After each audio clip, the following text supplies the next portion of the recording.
So we will make this available. So we'll get started here today. My name is Thera Black, and I am a coordinator, a PRTPO coordinator for the Peninsula Regional Transportation Planning Organization, or PRTPO. We are hosting this learning session today. Our regional policymakers, we serve the 4-county Clallam, Jefferson, Kitsap, and Mason County region. And our policymakers over this past year have included in our work program efforts to increase the electric vehicle readiness, if you would, of our transportation system. And so this is the third or fourth in a series of sort of occasional learning sessions that we've been hosting over this past year. And this particular one is on clean fuel standards, and especially just this concept of sort of cap and invest in advance of the rules that are coming out for Washington State. And so I'm grateful that there's this kind of interest.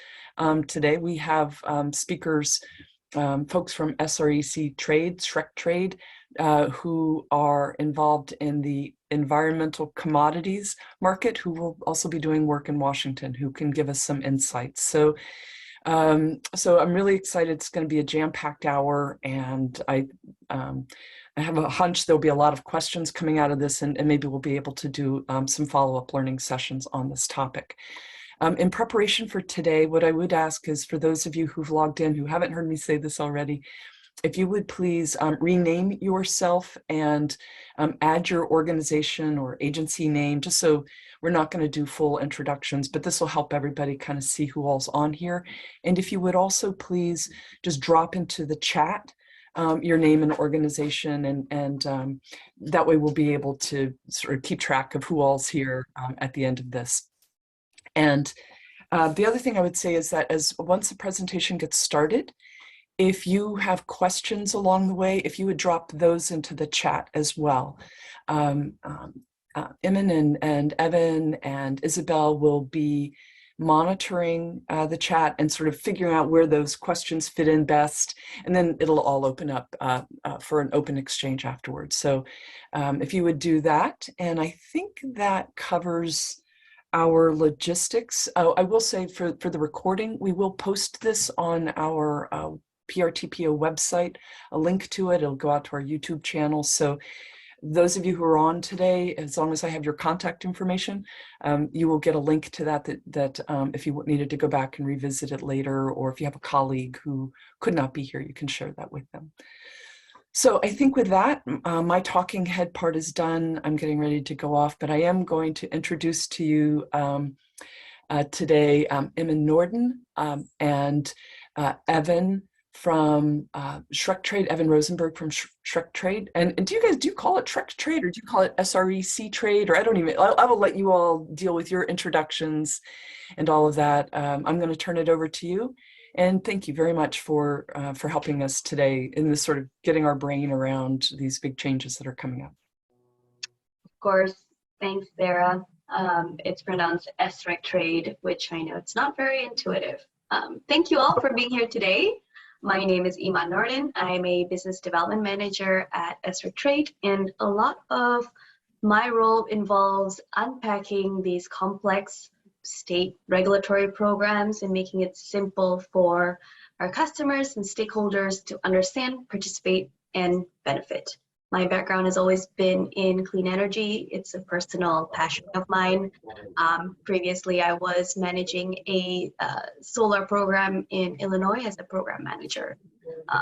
I will be managing and running point on this webinar today with Evan Rosenberg, who is a senior manager for business development. Evan is a wealth of knowledge. I will pass it on to him for his very quick introduction. Evan? Thanks, Iman. Hey, everyone. It's a great turnout. Really excited to get through some of these introductory and educational slides and information with you all. So I won't drag on too long. Just wanted to share that, this is a personal passion of mine, are these clean fuel standards. My entire career has actually tracked very closely the development of clean fuel standards. I was around and engaged when California started theirs in 2012. I was actually working on behalf of the fleet at the time, a very large public transit fleet, and responsible for building out our program. So I know these programs very closely, and a personal believer in them, that they do the job they're intended to do, which is help reduce emissions in the transportation space. And just really excited that we can start talking about Washington, which we've been tracking very closely for a long time, and took a while to get over the hump and get the legislation going. And now we're finally almost at the end of rulemaking. So this is a really exciting milestone, and excited to shift gears into actual implementation, and it starts with learning. So we're happy to be part of that here today. Thanks, Iman. So I'll get started and walk you through some of the slides about the Washington program. Definitely drop any questions in the chat group, and we'll address them towards the end of the slides. Going to share my screen now.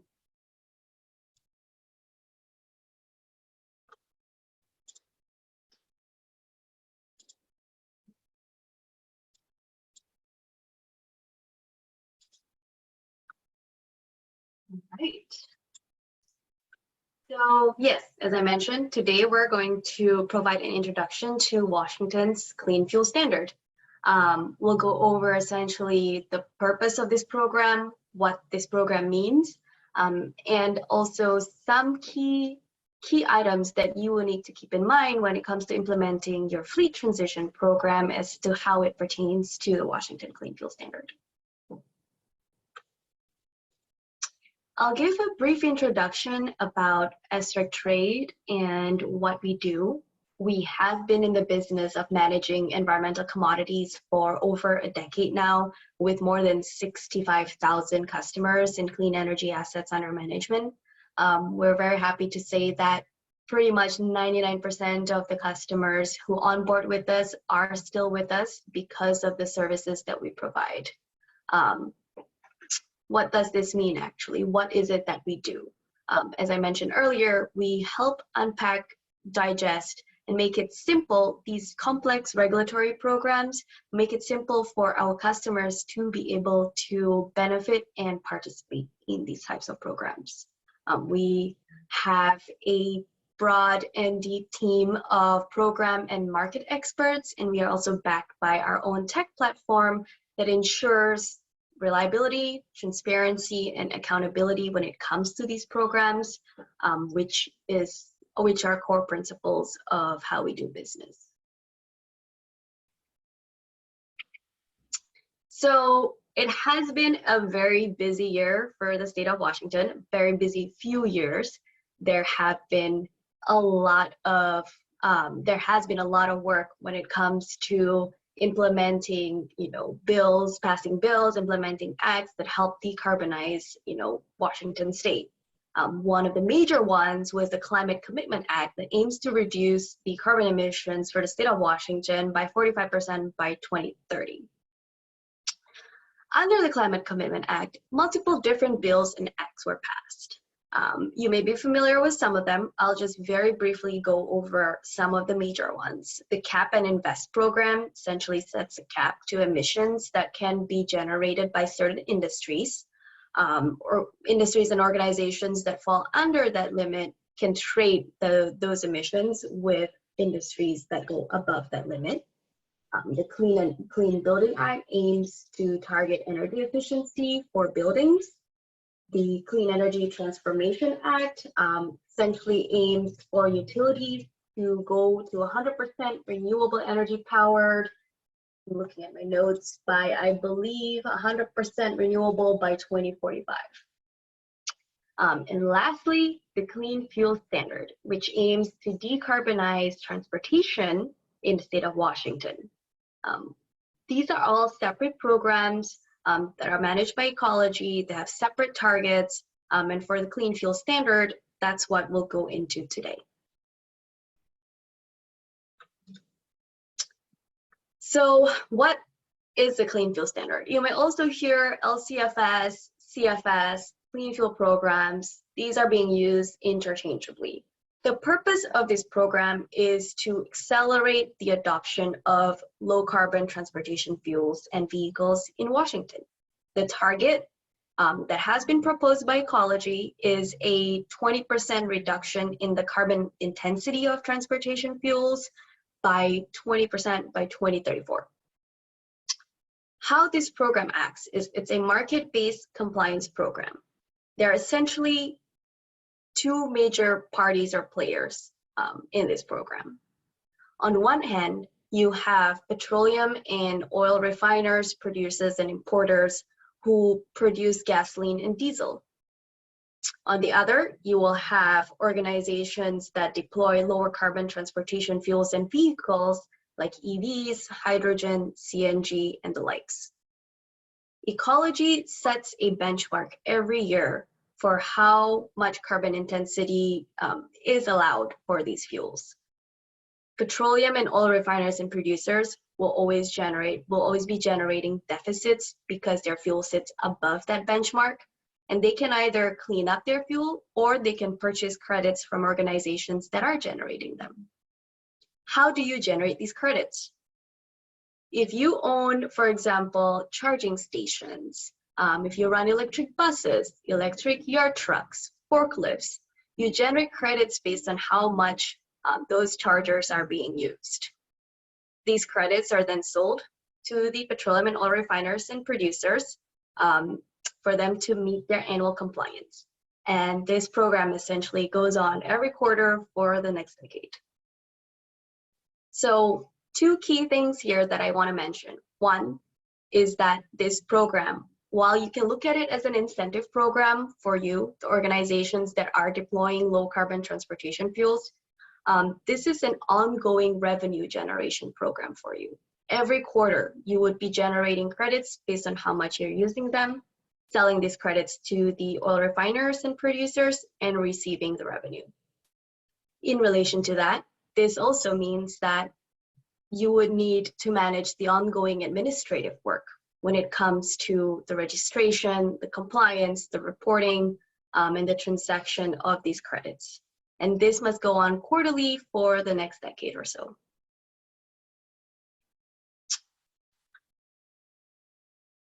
Moving on and taking kind of a big step back to see where these programs are already active. With Washington launching next year, pretty much up and down the West Coast, each state and British Columbia will have its own version of a clean fuel program. Canada is already active as well as a federal clean fuel program. And you can see across North America, different states are in different stages when it comes to implementing these types of programs. While in Washington, this is considered a novel concept and a novel program, we can actually look to California and Oregon and understand the best practices for making these programs a success in Washington. So this is where I'm gonna go in here and talk about some of the key items you, the organization, cities, municipalities, transit agencies, and utilities need to have in mind when planning your transition plan to low carbon fuels and how you can ensure that you will be benefiting from the clean fuel standard. So we'll start with the actual vehicles and assets themselves. You need to understand which of these assets are eligible for this program.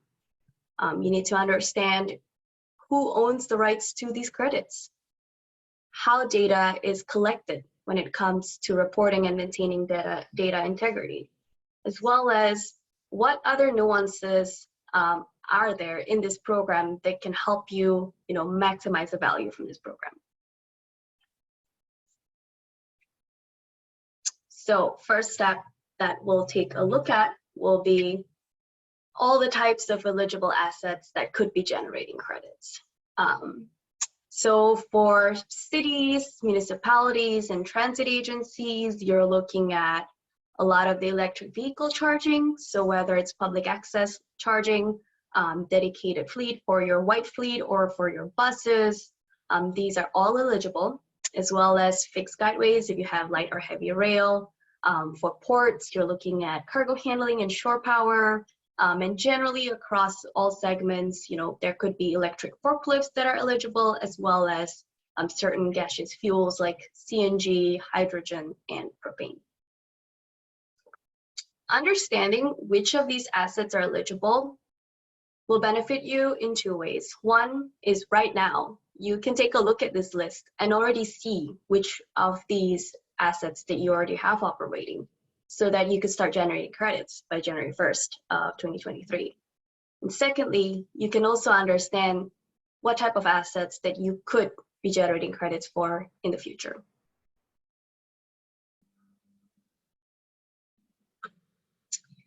And now that we have an idea of all the eligible assets in mind, moving on to who owns the rights to them. This is actually extremely important and something that you definitely need to keep in mind. And why is that? When you work on your transition plan, you are going to be working with a variety of vendors. You will have OEMs, dealers, distributors, charging network companies, installers, and infrastructure. There will be a lot of parties involved, so you want to make sure that you understand how the credit rights and ownership works for this program to your benefit. I'll talk about some of the most common cases that we see, which are EVs, CNG, and hydrogen fueling station. It is not the vehicle owner that has the rights to the credits. It's going to be the charging station owner or the fueling station owner that defaults to own these credits. Now, with this in mind, you should also know that these credit rights can be contractually assigned via written agreement. It's important for you because you want to make sure that you can benefit from this program. And by understanding upfront who owns the rights to the credits, this will definitely help you with your transition plan. One aspect is, sorry. Oh, if we could linger on that point a little longer too, I imagine there might be some questions. While the program spells out who the default credit generator is going to be, so who's entitled to generate credits from these particular asset types, right? In practice, what we're seeing in the industry is that there's so many different partners involved, right? You've got these charging networks, you've got utilities, you've got financiers, banks, infrastructure developers, charging as a service companies that kind of do all those things in one. Some of those parties may use or leverage or hope to leverage the value from this program to support their business case, right? Or to make the cost of the charger less or the cost of the electricity go down. And so that's great, right? That's how the program's intended. But if you are thinking about deploying these kinds of equipments, even though you're the default credit generator, you may be entering into agreements with partners where the credits are actually part of the agreement. So one of the major things is just be aware of that, right? So, kind of know what your credit rights are. Think about that in terms of, are the credits part of this arrangement that I might be getting into? It's not necessarily a bad thing if they are. You just need to be aware of it so you can make an informed decision. And then also, we'll talk a little bit later, but you want to probably know how much those credits might be worth so you can weigh whether that's actually going to benefit you or not.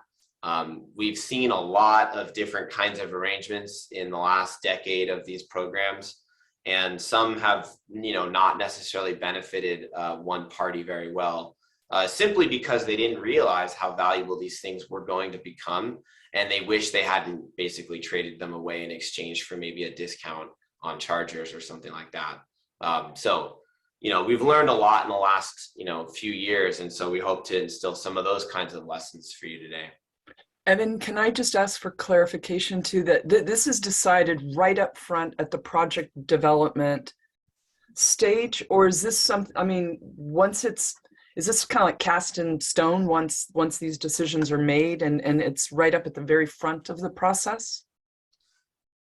Well, Iman can jump in if she thinks I need to redirect, but I think it's any time. I mean, it's kind of an ongoing thing, right? I mean, it's if you're a city and you're looking to deploy the first 20 chargers with your, and you're entering into an agreement with like a charging network, Well, certainly for those chargers at that time you enter an agreement, those may or may not, it may discuss credits, it may not even discuss credits. But that's just, that's phase one, right? So it's really something that's going to be ongoing. Okay. Sometimes agreements allow for opting out, sometimes they don't. It's really a pretty diverse, industry. So I wouldn't expect it to be like a one-time thing, but certainly some of these contracts are 5 years, 10 years. And so it might be set in stone for that particular project. Thanks, Evan. And thanks, Sarah, for the follow-up question. I'd like to make an additional point when it comes to credit rights and ownership is for utilities. If you do have some utilities on the call today, the credit rights are going to be structured differently, as there's a separate process when it comes to how utilities can claim credits. We won't go into too deep in that today. So essentially, once you have established your eligible assets and you understand the credit rights and ownership, the next part, which is going to be key, I won't go into too deep in here, but just definitely you'll need to understand that when it comes to data collection, this is the data that will be reported to ecology every quarter. So your data must be accurate. The method of collection has to meet program rules to maintain data integrity and validity. So there are certain practices when it comes to how, for example, your charging stations need to be metered, either a smart meter or a utility meter, and there are certain setups that will not be allowed by the program. So just definitely keep this in mind when you're working on your transportation electrification project when it comes to metering and data monitoring as how it pertains to the Clean Fuel Standard program. The last part, when it comes to some key items for you to keep in mind is there are different nuances to this program that can help you maximize the value from this program. One of the ways include essentially utilizing 100% renewable energy to generate more value. So there are two ways you can essentially report your charging station usage. One is utilizing the grid electricity, which in Washington, there is definitely a wide mix of carbon intensity and the carbon emissions associated with certain utilities. Some are cleaner than others. There is a mechanism within this Washington Clean Fuel Standard that allows you to claim 100% renewable energy powering these chargers to generate you more credits. This is by pairing your charging station usage with renewable energy credits, which are completely separate commodities if you're not familiar with it. I won't go too deep into this section here. The point I'm trying to make is there are definitely different ways for you to maximize the value of these credits from the program, and being aware of them and understanding how to implement them to your benefit is going to be key to ensure that you're generating the best amount of value for you for the next decade or so. So we're talking about generating the credits and the values and basically how much they're worth. For this next slide, I am passing it over to Evan to go over kind of the key question: how much are these credits going to be worth? What do they mean to me? Yeah, thanks, Iman. So this is probably one of the most important aspects of the program, which is like how much can we expect to earn from this? And unlike other rebates and incentives and grants where there's a little bit more certainty in that dollar value, you have a very different design here. And there's good news and bad news. One of the good things is that this is an ongoing program, so it's not like you submit your application, you get your grant, and then you get the funds and then you're done, right? This keeps going. The uncertainty is what that value is going to be, and it also fluctuates, right? So the program hasn't started yet, so we don't have any data that we can look towards for what the value of a Washington credit, Washington Clean Fuel Standard credit is going to be. What we do have is experiences based on other programs, and you can use those a little bit to at least get a sense for what the value ranges of value can be, and also kind of get a sense for what to expect in terms of volatility, and then potentially some ways to manage some of that exposure, right? So the graph here is just from California, going back only to 2016. It actually goes back all the way to 2012, but it's really just like an indicative, like, hey, this is how much fluctuation there is in a given week or over the course of many months. One little note about this graph: we pulled this data from the California Resources Board. They actually have a lot of different kinds of charts for their market price, and this only includes some types of credits, so it's not exactly what the price is right now or was at the time, but the point here is to just demonstrate that this is a fluctuating market, and it's based on supply and demand for credits. So Iman mentioned the carbon intensity standards. Those get stricter and stricter every year, and so that increases the demand for credits because the oil and oil refiners and suppliers are having to buy more credits in order to stay in compliance every year. So the stricter the carbon intensity standard, the more demand there will be for credits. Oregon and California are both looking at their programs and making their requirements stricter for the next few years so that the program can continue to drive emissions down for transportation. On the other side, you've got investment in low carbon fuels, right? So hopefully all the people on this call, or most of the people on this call, are thinking about or have already invested in and deploying things that will actually generate credits, right? So again, charging stations, the actual vehicles that will use those charging stations, and also all the biofuels that will support more credit generation. So on the one hand, you've got increasing demand for credits. On the other hand, you've got increasing supply for credits. The goal from the regulator standpoint is to have a nice, healthy balance so that there's a strong market signal and kind of a good price. And then that price can be a really nice incentive for those who are investing in low carbon fuels. I think they've done a pretty good job actually in California and Oregon. I know there's some fluctuation here, and people have different perspectives, but it's been a good program. It's been a very, very valuable program, and it's worked really well. It's almost worked too well, and so now they're trying to make it stricter, which is exactly what you'd hope a regulator would do. So we pulled out a couple different price points just to share what the dollar per kilowatt hour of electricity would be for like a light duty EV charging station. So these are just rules of thumb that you could use if you're doing a back of envelope calculation and you want to get a sense, how much is this program going to be worth to me?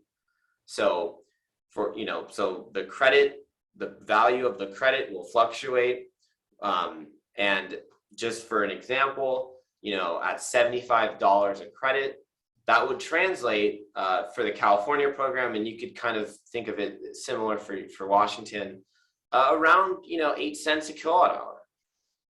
And that's actually a pretty good number if you think about what the cost of electricity is, right? So per kilowatt hour of vehicle charging that you've reported under the program, if the value of the credit is worth $75, you could basically earn about 8 cents back.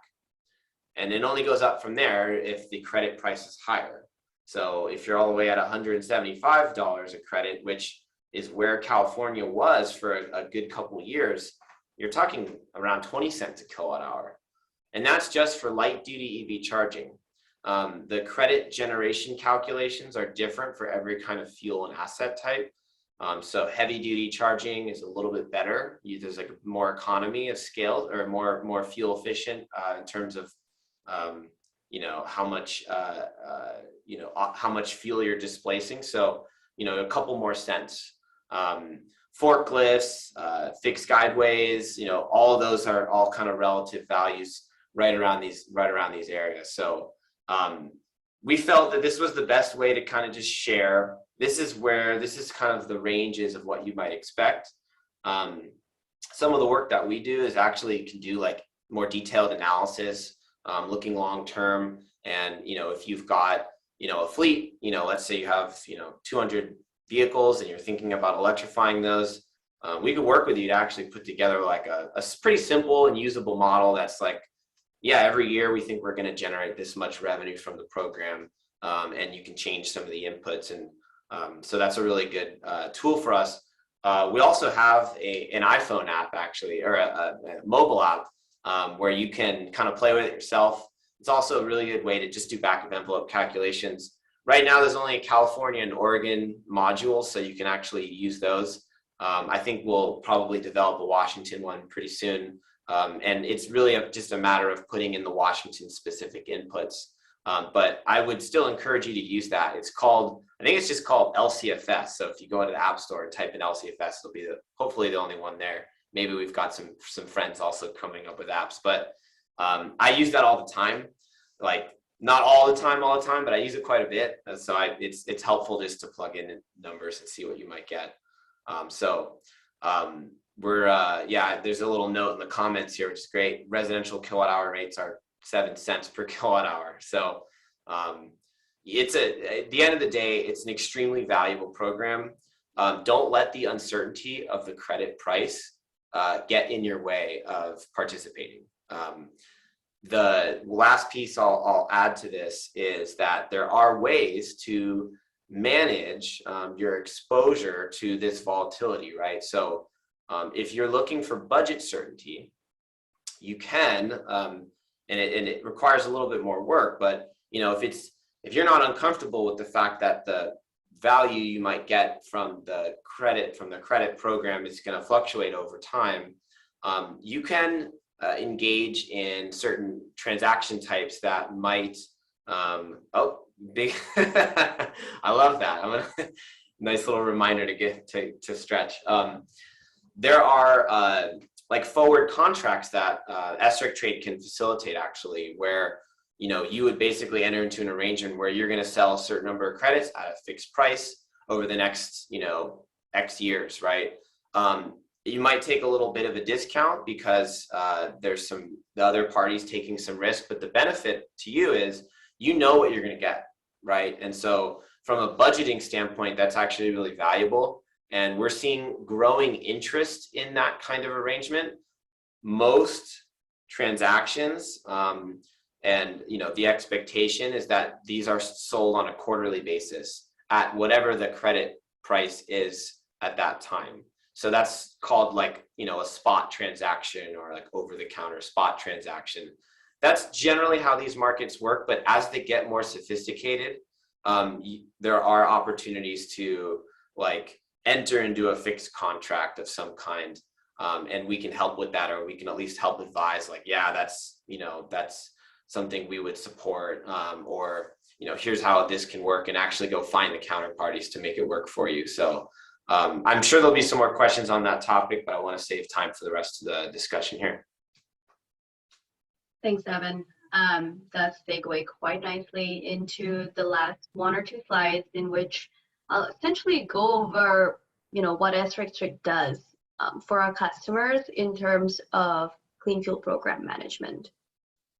So to wrap up the last few slides, Evan mentioned that we could do fleet and revenue evaluation and projection, as well as transaction execution and management. This is essentially, if you look at it as a whole, this would be the responsibilities needed to manage this program to success. But with our customers, how it works is our customers are just responsible for operating their fleet and their charging stations, providing the data as needed. SRECTrade will manage everything else that we essentially talked about throughout this past 20-30 minutes when it comes to asset registration, reporting, selling and brokering the credits on your behalf, and remitting the payment over to you, being your regulatory liaison with ecology, tracking the markets, and ensuring that you continue to be able to benefit from this program whenever any policy changes happened. And all of this is done with zero upfront cost to the customer. And I will wrap up with this last slide that goes back to goes back to what I said earlier, in that a lot of what we do involves just making it simple for our customers to understand these programs and to also easily participate and benefit from these programs. When it comes to working with us, we can provide the revenue projection from your eligible assets and assets that you are transitioning in the future. Our service agreement is pretty straightforward with no long-term obligations and no upfront cost. And getting started with us is as simple as soon as you're ready, we want to get started with you. We're big proponents of the learning while doing method, where we get you onboarded and get you going and continue the education and go walk you through everything that I've essentially gone through in the past few slides. You can also leave when you like. 99% of our customers don't, because we not only add value to their business, we also provide continuing advisory services in making sure they continue to benefit from these programs. I'll pause here and open up for questions. I will make a note as well that we will be at the Green Transportation Summit and Expo next week, GTSE. We will be having exhibiting, we'll have a booth number 301, and Evan is actually speaking more towards clean fuel programs in a panel session. So I feel like this is hopefully a good primer for you, and you can learn more about how these clean fuel programs can be operationalized for you next week. So I guess we'll take a look at some of the questions. How do we want to manage this? Evan, there? Yeah, I've been monitoring those. There's a couple great ones already. Before I dive into those, I just wanted to also share the timeline for the program, just to make sure people have a sense for where that's at. It's been actually a year that we've been in this sort of like rulemaking stage. So there's been, I think, about 5 or 6 stakeholder workshops where the rules were being developed over time. And not just the rules, but also some really important like models that ecology has to use to actually manage the program over time. So they were building these tools, getting stakeholder input. I have to say, having seen a number of these done, I think ecology's done a really good job.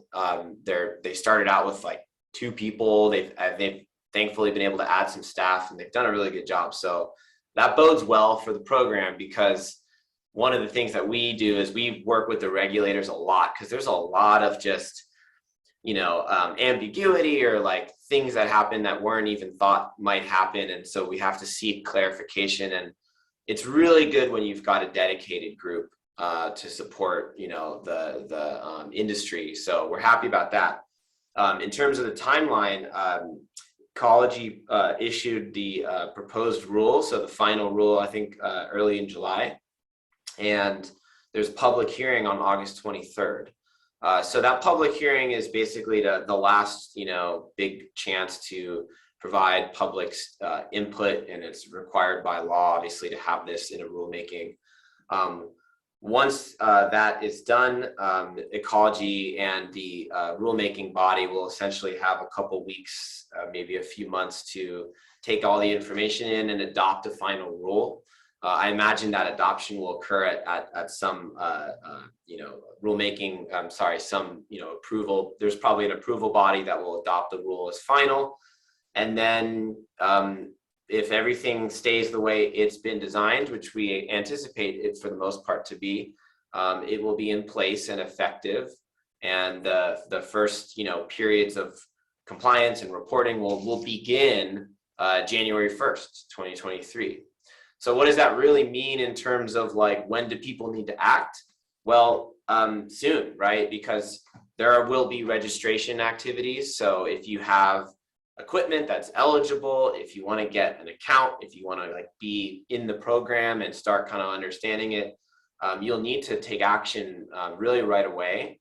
The first periods for reporting won't be for a few months after. And it's a quarterly reporting program, and it just continues in this quarterly cycle. So Q1 reporting would be at the beginning, at the end, I think it's the end of Q3, right? So there's a couple, so basically registration right away, in January. And this is probably going to be one of those things where there's a long line to get in. So it might be helpful to, start early and just, have some patience rather than kind of like wait for the last minute to get in, especially if you have assets that are eligible right away.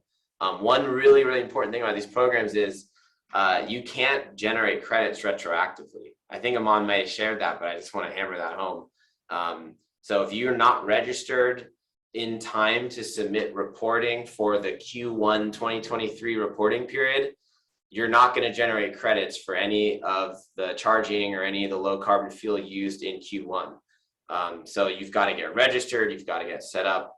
And obviously that's something that we can help you with, but either way, you've got to find a way to do it. And there will be resources that Ecology provides, but they have limited staff, and in our experience, they could be hundreds, if not more, of different parties asking them questions, and they may not be able to be as responsive to each and every one of the question askers. So again, it's just really important to start early and have a little bit of patience. So with that, there's some urgency, which we're excited about.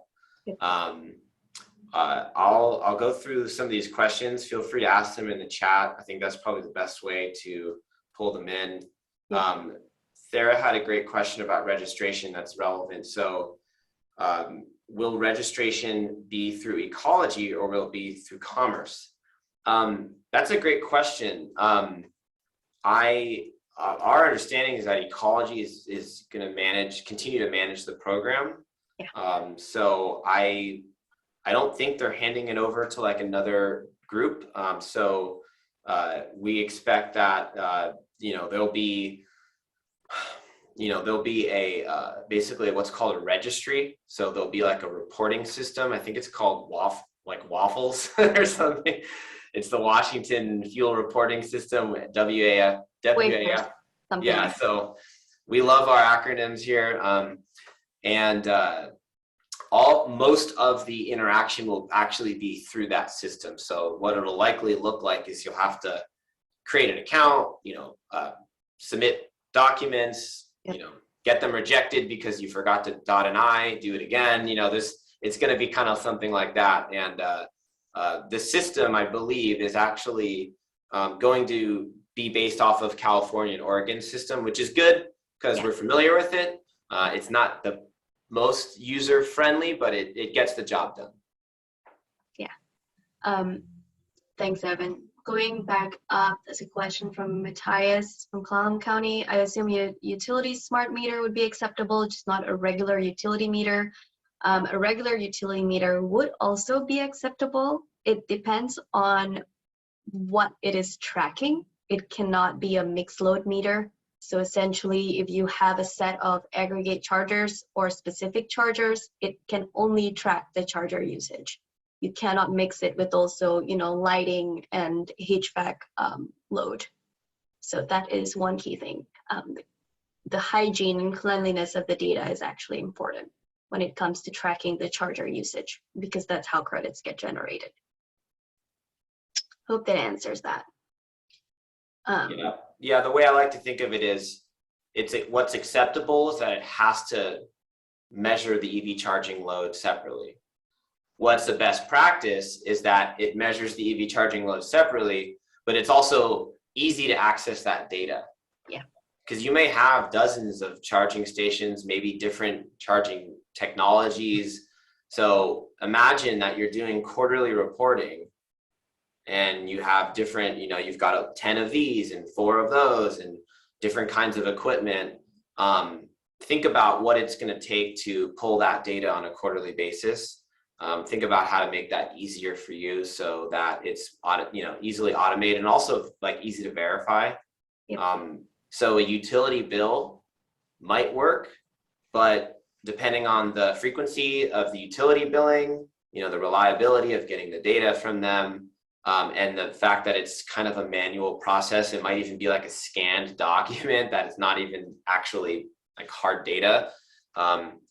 I'd say that that's the lowest level of acceptability, but there's definitely better ways to manage that. And so a smart networked charger with an online, cloud-based service where you can pull data is better.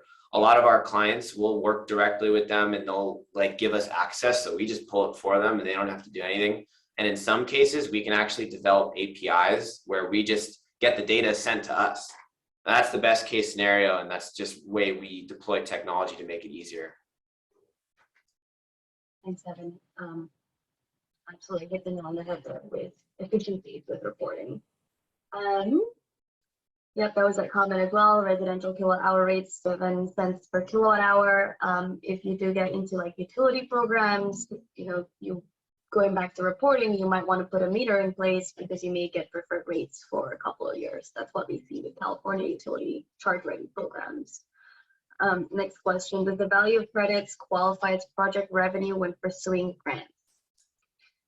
It sounds like a stackability question in terms of whether clean fuel program revenue and whether this program is stackable with other grants and incentives that you would qualify for. And the answer from what we've seen so far is the California and Oregon program, you are able to stack clean fuel standard credits and the revenue on top of other grants and utility programs. Again, it goes also back to who owns the charging station. We enter into certain programs where the entire infrastructure and charger is put in place for you. You may not own the charger and you may not own the rights to the credits, but generally, you should be able to generate these credits continuously while getting the grant. Yeah, and if you're pursuing a grant and they want to know about other project revenue associated with that same project, what we've seen in like for California, for example, where there's a lot of grants that, again, you can stack them, but how do you have to report that in terms of the application or ongoing? It's not always clear, right? So it's probably not going to be directly addressed, and it's kind of up to the grant writer to use their best judgment. What we would recommend, and this goes for any time you're estimating revenues, to be conservative, obviously, because you don't know what the value is necessarily going to be. And, while it might be better, it might help you win the grant, right? To have other value, other sources of funding. So obviously you have to take all that into consideration, but it's definitely worth being somewhat conservative. You don't want to overvalue what these are going to be worth, certainly when you're doing budgeting, but definitely when you're reporting to other entities. So I think hopefully that addresses that part of the question a little bit too. Yeah. Moving on to the next question from Jim Jensen. Hey, Jim. Can you share the concept of capacity credits for infrastructure, DC fast chargers? Do you recommend it to customers? Yes. So earlier in the slides, I talk about how there are other ways and nuances within this program where you can actually generate more value. There's something called infrastructure crediting or capacity crediting for the deployment of DC fast chargers. The program understands that it's very capital intensive to put in these chargers. So they have a mechanism within this program that incentivizes the deployment of DC fast chargers. And this is based on the capacity of the chargers themselves. There are some criteria when it comes to eligibility. So if you put in DC fast chargers in place for public access, you could generate LCFS credits based on the capacity of the charging station, not the usage. This is essentially to solve the chicken and the egg question by putting in these chargers in place and essentially, increasing the access to these types of chargers. So you will receive essentially a fixed number of credits for 5 years for DC fast chargers. And that is a set number of credits that you will generate. So this essentially helps cover the capital expenditure that was involved with the DC fast charger deployment.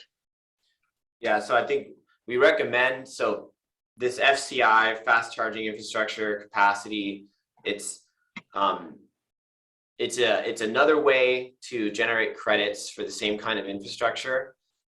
You have to be eligible, and there's eligibility criteria. So the infrastructure has to be publicly available. So kind of like, think of like a gas station, right? So not for your own fleet.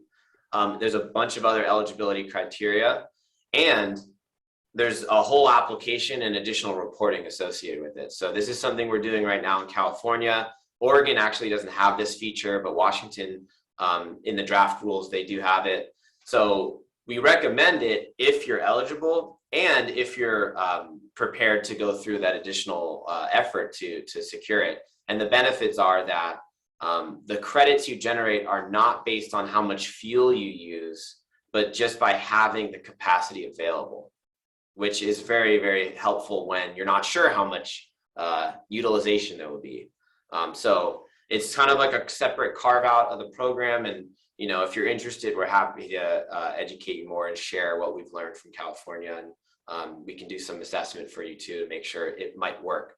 A lot of people, like, they see credits and they see more value, but then they realize, oh, this actually doesn't really work out for us. And they focus on the main program.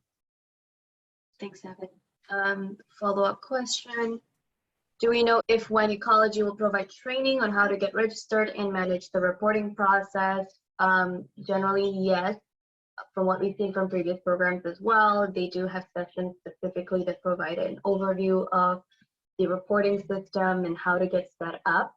I would say, though, it is quite administratively burdensome. There's definitely a lot of asterisks involved with the management of the program. So essentially that's what we do for our customers. We take away the administrative work from their end and manage it on behalf of our customers, so you don't have to directly interact with ecology and you know, with the website and all the administrative work. And I'll just add to, you know, we spent a lot of time with the regulators so that they can, it's like, it makes it easier for them to work through, you know, they can reach a large number of entities at once by working with people that have familiarity with the program. So yeah, the trainings will be there, definitely. And I highly encourage everyone to bookmark the website that has the rulemaking, because they'll probably post information there. And make sure you at least know what they're posting. But in our experience, you know, they can only do so much education and outreach because there are so many participants, and a lot of the focus is actually going to be on the compliance entities, right? They're the ones that are on the hook much more than sort of the credit generation side. So they're really pretty thin in terms of resources. So just, again, put that in. Yep. Thanks for Iman put the web page on there. So thank you for that. One last question. We do have a couple of minutes left. Will participation in PSC, I think that's Puget Sound, a large volume green energy program at 100%. So we cover 100% of all city electricity used with RECs through program, count as 100% renewables for generating more credits. The use of EV chargers at any facilities covered in the agreement. Yes. Evan, do you have any thoughts there? Yeah, I can address this. So earlier there was a slide where Iman demonstrated that if you use renewable energy in your electric vehicles, you can generate more credits than if you rely on just the grid, the average grid, right? Because the grid won't necessarily be cleaner than like 100% renewable, although it depends on the utility that you're in. Now, the way we help our clients demonstrate that they're using 100% renewables is we'll actually procure that electricity for them in the form of renewable energy credits, and then retire that credit in the administratively how the program requires it, which then allows us to say, yeah, they used 100% renewable in that vehicle. And the way the economics work out where you actually generate more revenue than you otherwise would typically, because the cost of the RECs are pretty low and the additional credits that you get from the program are better. That's not the only way to demonstrate you use 100% renewable. You could have a gigantic solar facility right where you're charging all your vehicles, And theoretically, you can say, hey, all that electricity was used, but you've got to be able to demonstrate that it all was used for those chargers. It can't just be like a netting type of situation. The reason for that is because the program wants to ensure additionality, right? They want to ensure that there's actually a one-for-one, every megawatt hour of electricity used in a vehicle is a megawatt hour of renewable.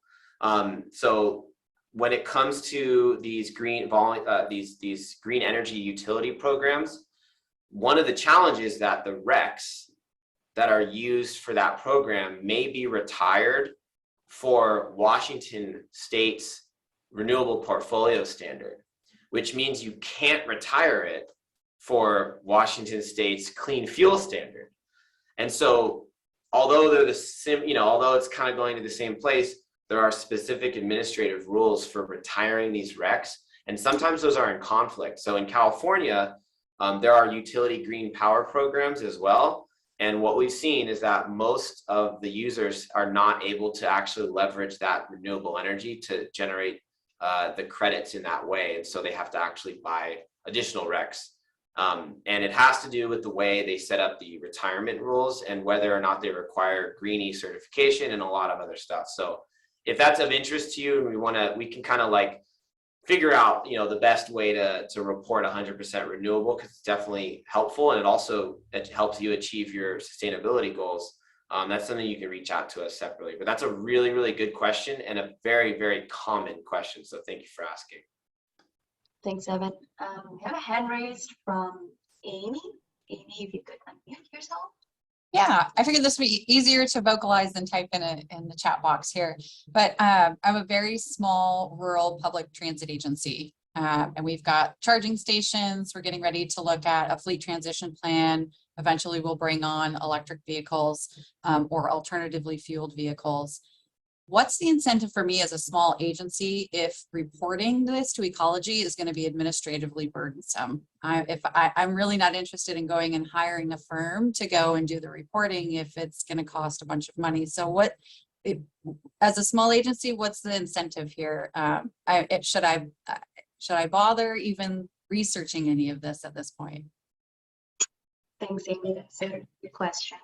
And this seems like a lot of work and a totally foreign language at this point. Yeah, and that is why we exist, to take away all of that work and get you paid from this program. Because essentially, this program aims to put money in your budget to continue funding your electrification and your transition plan. You're right, it is a lot of work. It's a novel concept for a lot of organizations. That is really where we come in. This is our focus. We help you get set up, we educate you, we essentially partner together. We look at this at long-term relationships, and how we do it is that there's zero upfront costs to you, the customer, because our fees are just taken off a percentage of the credit sale. So a lot of the advisory work, the onboarding, registration, us liaising with ecology, we do for you with zero upfront cost. And later on, once you do get fully in place with your electrification plan, and if you decide to take that back in-house, we'll help you get set up there. So the key is just getting started, essentially, and that's what we're here for. Okay, thank you for that. Thanks, Amy. We are at time. If anyone has any more questions, we'll stick around. And I really appreciate this. I've some of the folks on here have heard me say that after talking with Evan down at the 4th conference in Portland, I came back just, my head swimming and realizing like this is a whole new world for us out here, and we need some help getting our brains around it. And just if I could just wrap up before wrapping up on Amy's question. So basically, in essence, you're like entities like yours, folks who in this arena, that's how you all get paid, is you take off the top of the credits that are generated. So it's not an out-of-pocket expense. So it's the revenue that pays for you all comes from the credits themselves. So I think that's a really important point of clarification, because so many of our partners are small agencies, small entities, tribes, Yep. small cities, small transit agencies, that the idea of putting money up front to launch a program would just be a deal killer right there. So Yep. I'm respectful. We will leave the meeting open, but I know that people are going to have to leave. When it'll take me just a little bit because I've got something else in front of this, but I will get this posted, pull this down and put it up so you, and then send anybody I have contact information for, I'll send you a link to it. And if you have follow-up information that, and I will include the contact information for Iman and Evan for you all to have that. And then just from a regional perspective, if there are aspects of this that would be valuable for PRTPO to think about, oh, this is like, if I know what is sort of on your minds in terms of information needs, and I see this popping up in multiple places, that gives me ideas that we can pursue regionally for additional learning sessions. So if you've got some further information needs that are just sort of broader, that might be applicable to others, if you drop me an email or drop a note in the chat, that just helps me know what additional learning opportunities we could help queue up. But with that, I just want to thank you both very, very much for taking the time today to start introducing us to this, and to everybody who took the time out of your morning, your busy morning, to sit in on this. I'm just really hopeful that we can take advantage of this as a region, our partners, and not be just sitting back watching Sound Transit get all the advantage of the credits because they had a chance to get a jump start on it. So, and there, I'll just add for anyone else who's on the call, I've had some good conversations with Sound Transit. They've got like an analyst doing modeling and all that, and they need help too, and they're asking me questions, and so it's really especially from the beginning, it can be very challenging, and that's why we're happy to be here as a resource. Yep. And definitely don't get intimidated by any of the new jargon. Don't be intimidated by the reporting requirements, because there are resources to help with that. And we've designed our service to make it so that you don't have to pay anything, and you're just going to retain most of the value. And it works really, really well, even for the large, big elephants in the room like Sound. Like, they're probably going to do an RFP for something like that themselves. So I think this is a good way to get started. So definitely wanted to add that too. Thank you. Yeah. Well, we're certainly, and we're looking forward to seeing you next week at GTSC. Evan is sitting on a panel on this topic where with Abby from Ecology and others. So I know that they're going to get into the weeds. So hopefully we all had a chance, those of us who will be there, had a chance to start getting our minds around this. So we'll hopefully take away more from that session. So with that, I'm going to thank everybody for participating. Like I said, I'll leave this on. I'm going to shut off the recording, but if you want to stick around and ask them extra questions, feel free to. Thanks, everybody. Thank you, everyone, for your time. Everyone's going to be experts by next week.